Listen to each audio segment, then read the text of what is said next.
Hey, so so I just I need to talk about just a few things.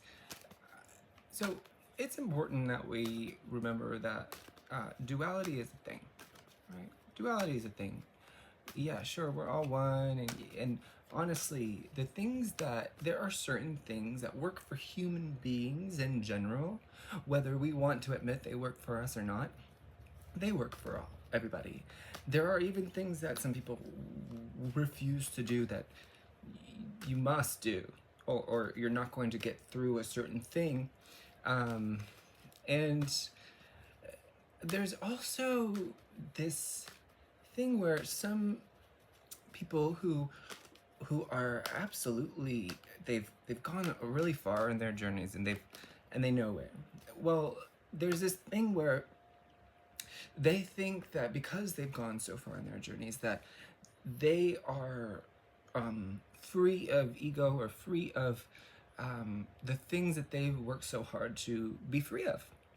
And maybe rightly so, because they have worked very hard and they've gotten very far, right?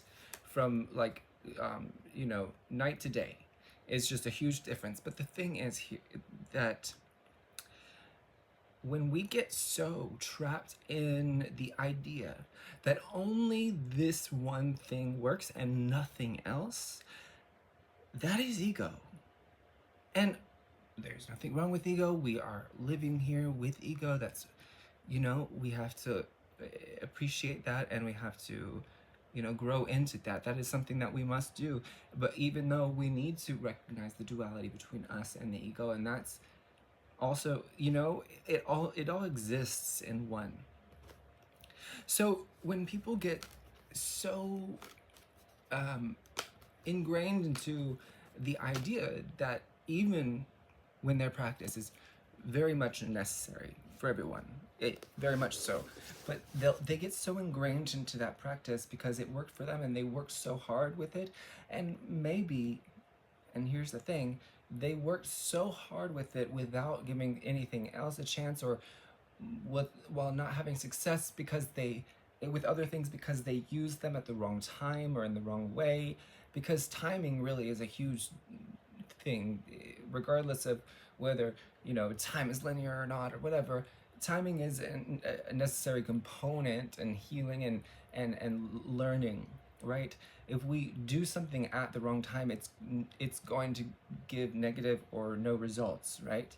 So when people get to a certain point and they've put all of their eggs in one basket and they finally work for them and they're trying to teach others about it, the thing is that when you get to a point where you say, here, this practice that I know is good for all humans, and it might be very, very much true, even because I know that this practice is so important for humans.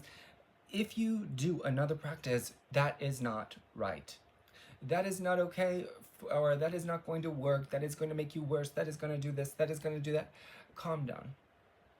Calm down, because the thing is, sometimes we need those other things to build us up to what's really, really going to work, what's really, really going to give us the results that we want. Sometimes those things that teachers who haven't tried them or that have had so much success with another thing, again, as valuable as that thing is, sometimes those things are useful.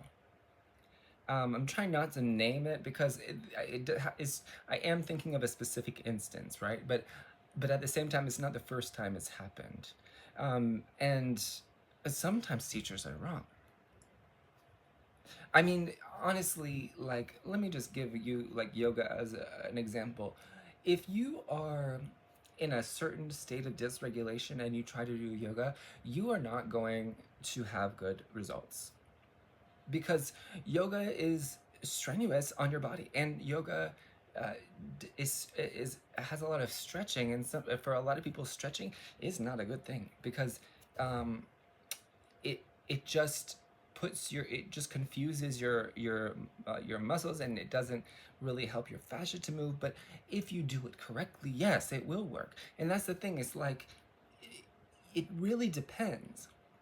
But our bodies are meant to stretch. Our bodies are meant to move slowly. Our bodies are meant to move quickly. Our bodies are meant to do a lot of things. And if we are saying that there's something that our bodies are made to do that you shouldn't do because it's bad, and period. There's no caveats. There's no stipulations. It's just bad. Then I'm sorry. That is ego. That's ego. I'll say this too. If you're going through someone's profile to see all of what they're saying about the same topic as you are teaching, but it's in a different way, or it's, for example, like me, I like to take many approaches to nervous system regulation and to pain management and those kinds of things, and I've had a lot of experience and experimentation, so I do know, like, and I do know what works and what doesn't, and I have gone deep into, like, does it make sense for humans in general? Like, I have educated myself, and really it's not about me, and it's not about like trying to defend my views. It's really not. It's just that if you're going through my profile, for instance, and using it to create new ideas for your videos, um, to directly oppose them just because either maybe you don't have any other ideas, or you just think like there's something that bugs you about me, like, and again, it's not just about me, it could be about anyone.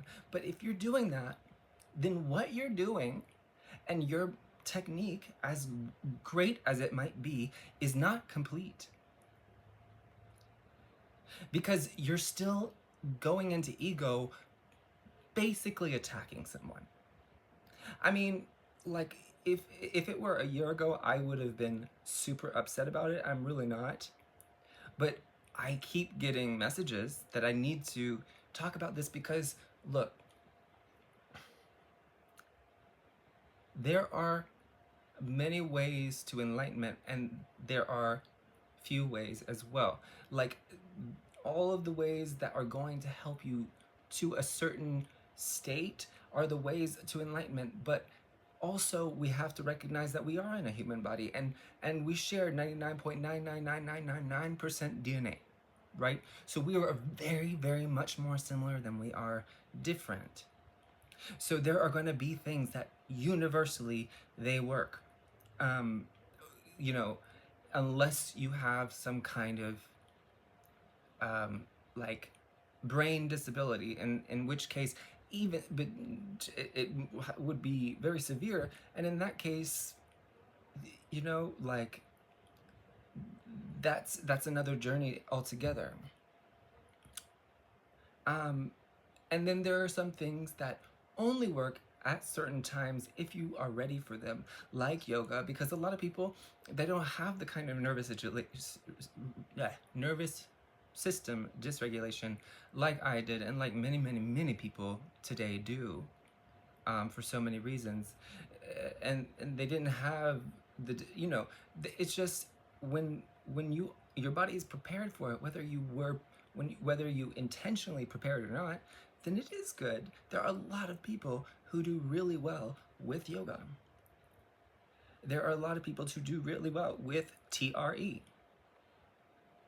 Even if you don't really like it, like, unfortunately, like, that is the case. And I could totally agree that TRE or something like that, or yoga, even just the physical practice of yoga, is not enough.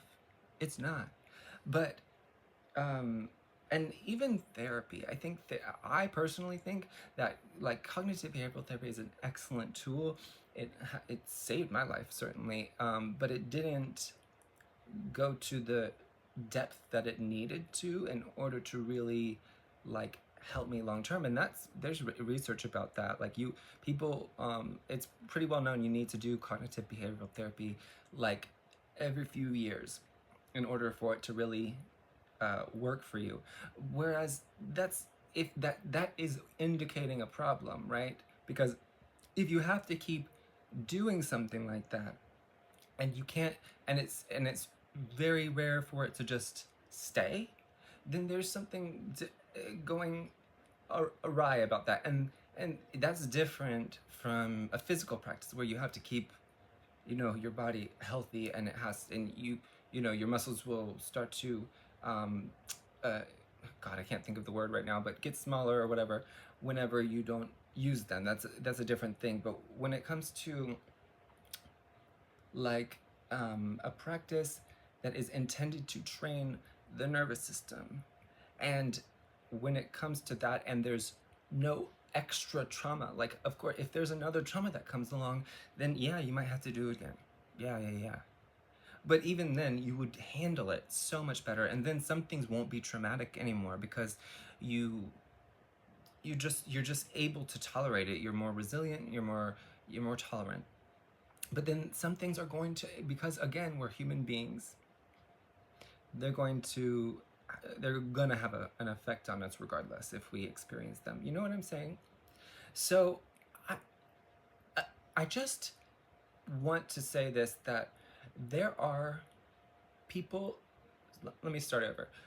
Charlatans always have duality as well. There are always very good like techniques that go with them, or techniques, or or teachings, or whatever it is, what have you, with people who are very much charlatans. Absolutely. And that's the reason why they get attention, because there's something about what they're saying that is true, or it does make sense to us, at least, even if it might not work, but it still makes sense to us, and maybe that it does bring some kind of transformation within us. That being said, when we go down the path of saying that, I have found this technique that works for humans, and if you do something else, you're not doing it right, that is, you're on the road to becoming a charlatan. I'm not saying that you are if you're not, but like, if you are starting to show those things, you need to check the ego. We all have to do that. Like, I'm not gonna say I have to do that a lot. Okay? But if you are finding that you don't even think you need to check your ego, you need to check your ego. Okay? You need to check it. So, since this is a tarot channel, I'll do some reading about this. Oh yeah, I already pulled some cards. Oh no, that wasn't about this, sorry. That was for me. So what does the collective here need to know, please, Spirit? What does the collective need to know? I just heard angels. Oh, you know what? There's a great teacher, not a charlatan at all. Very cool, very cute. What is his name? Oh crap, I forgot his name. Well, he does. He's a blonde guy. He makes angel cards, and he teaches about angels, and he's really cool. I think his name is Kyle. I think. Anyway, he's Scottish. He has the chef's kiss accent, truly. Anyway, so what does the collective need to know? Seven of Pentacles. I was just thinking about this card. I was just thinking about it.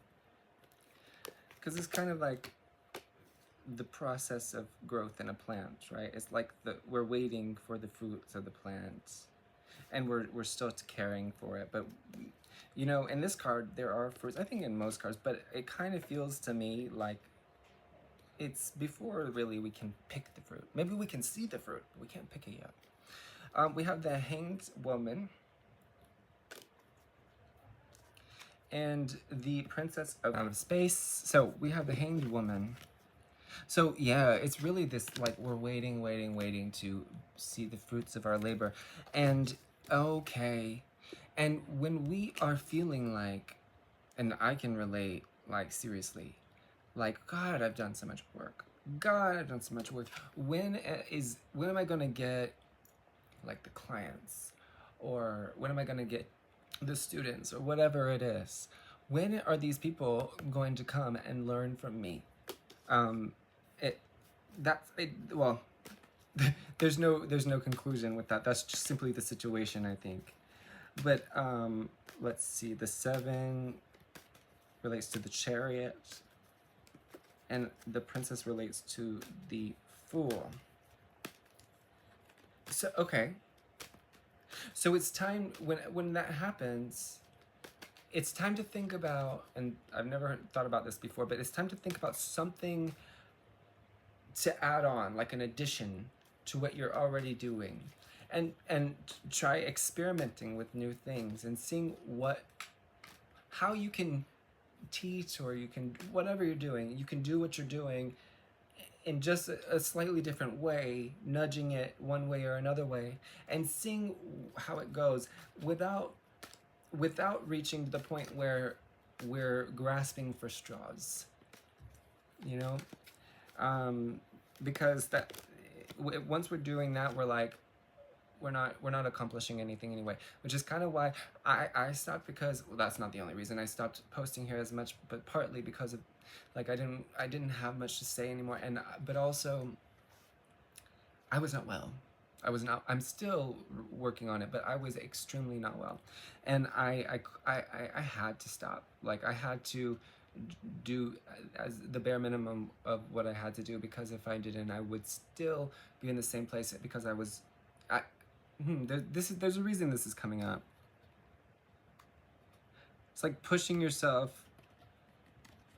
and okay, like thinking you're lazy for waiting, and pushing yourself too hard, not realizing that you're making the journey longer for yourself when you do that. 6 of Pentacles we have. I feel like there's abundance coming in for the collective here. Yeah, 3 of Pentacles, 6 of Pentacles. Yeah, it's a progression there. It's doubling. So if it doubles again, then it'll be 9. Let's see what we get next time. If I get a 9, I'm gonna croak right now.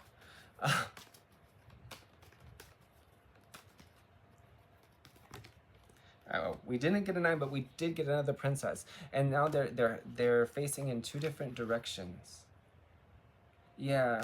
Oh God, I relate. Choosing like which direction to go in, but I think it's like you don't have to choose one direction. You can experiment with many directions without being like chaotic. Like if you're worried about being seen as chaotic, then you can still adjust. It doesn't have to be a huge shift. It doesn't have to be a tower death moment thing. It can be just little shifts, little new things you try, because there is abundance waiting for you here. King of Wands, yeah. Oh my gosh, it's just okay. It's just a little shift. I mean, this is definitely for me as well. 9 of Wands. Yeah, it's like we're almost there. We're almost there. Interesting. Interesting. And you know what? I mean, I know it's not summer in the southern hemisphere, but it is here. So, and this guy is definitely. He looks like he might be out at the beach or something. It's definitely summertime. So it feels like this thing, whatever is, whenever this abundance is coming in, it's this summer. It is. And there's judgment here. There's a rebirth of something. Maybe there was something you tried before, it didn't seem to work. But if you try it again, because you won't be able to do it the same way you did before. Your energy is different. So if you try it again, you might have some success, and then adjusting it from there. Or just adding little nuggets of like that old thing, this new thing, and then what you've been doing as well. Do you see what I'm saying? Like, that's what I feel like is being said here, because there is abundance waiting for you. There is. But there's this something about like looking at the past, like, and looking at all the work you've done and being dissatisfied with that, and it's not like really you don't, there's no need to feel like the only way to go forward is to feed your ego in a negative way, because your soul is going to bring you to the right place. But there is like a certain amount of patience you have to have, and again, I can relate, like in in a super terrible way too. Like I can super relate in many ways that are just not good. But you know, it is what it is, and the thing is that Spirit is promising something is going to change for you, and your luck is going to change. It's not just going to be like that you've changed and okay, like now I have to wait more to see if that works. No, like there's a there I'm seeing like a spark, like a I don't know how to explain it, like a misty light, like from a source, and it just feels like this spark is going to happen. It may be going viral or something like that, and you're gonna get what you're trying to get. You are. And this really doesn't, I mean, it doesn't even have to do with what I started with. So if you're still here and you're wondering if it has a connection for you, it doesn't have to. That's just totally up to you. But I do think that's pretty much the collective's energy right now, and I can totally feel it with you. So have a great day. See you.